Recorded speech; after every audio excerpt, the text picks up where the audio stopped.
lugar para Engenharia Ambiental na Universidade Federal de Goiânia, onde ela hoje, atualmente, reside com a família.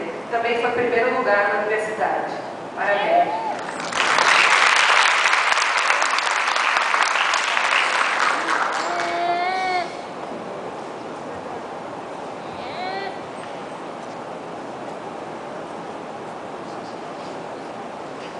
Chamamos Calvin Fernandes Clara Barbosa para passar às mãos de Luísa a pena de ouro, que conservará sob sua guarda e responsabilidade no restante do movimento.